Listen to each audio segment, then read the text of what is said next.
काम ही है, पैसा दो जो मर्जी हमसे काम करो। लेकिन उन्होंने किसके आगे नाचना, उनका मेरे वो है स्वामी, मेरा मालिक है, उसके आगे तुझे नाचना है। और अगर वो तेरे पे रिझ गए तो फिर तुझे कुछ करने की आवश्यकता ही नहीं पड़ी।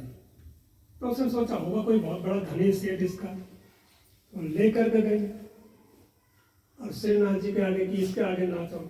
तब उसने श्रीनाथ जी को देखा, तो श्रीनाथ जी को देख के तो वैसे ही मोहित हो गई और इतना नाची कि उसके देह ही छूट गई। अब गोवर्धन में श्रीनाथ जी का मंदिर है, आप लोग गए वहाँ कभी? इतने अद्भुत है वो विग्रह, अगर आप देखेंगे ना नेत्र नहीं हटेंगे। जब आप जाते हैं तो पूंछरी का लोटा आता ना, और आगे थोड़ा सा आगे राइट में जाके श्रीनाथ जी का मंदिर है, गोविंद कुंड के पास में, गोविंद में थोड़ा सा आगे। कभी दर्शन करिए, नेत्र हटेंगे ना, सुंदर इतना। वहाँ पर तो वो लोग सामने सामने अभिषेक करते हैं, आपको दिखाएंगे अभिषेक करते हैं, नलाएंगे भगवान को, पर्दा नहीं लगाते वो लोग। और वहाँ पर ऐसे नहीं कि छोटी छोटी कटोरे में भोगो बाल्टी यहाँ पति रखते भगवान के आगे।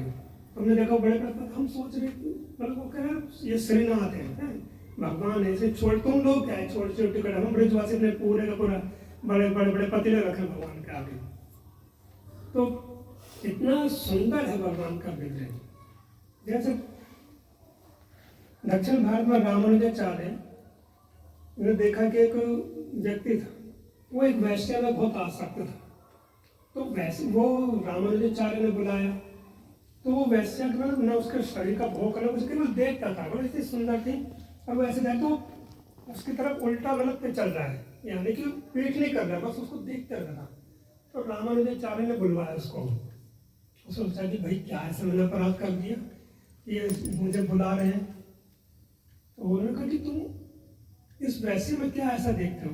बहुत सुंदर, बस मैं इसको देखता हूँ, मेरे मन में कोई भोग करने की इच्छा नहीं, कुछ केवल देखना, इतना सुंदर है।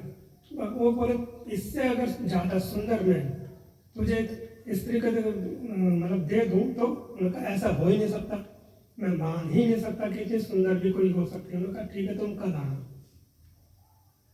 वहाँ मंदिर में लेकर के पर्दा पड़ा था, वहाँ पर एक भगवान का, दक्षिण भारत में ज़्यादातर आपको राम जी का ही, भगवान विष्णु के विग्रह मिलेंगे, लेकिन वहाँ एक भगवान कृष्ण का भी विग्रह है।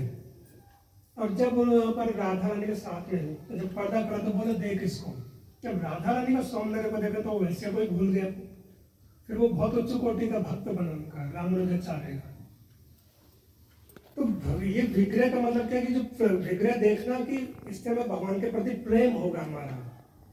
चाहे बांके बिहारी के मंदिर में जाओ, आप राधा वल्लभ जी जाओ, राधा श्याम सुंदर जाओ, ये राधा वल्लभ जी का विग्रह की सेवा भगवान शिव ने करी भी है। भगवान शिव के आराध्य है ये लीला अद्भुत है। ये भगवान शिव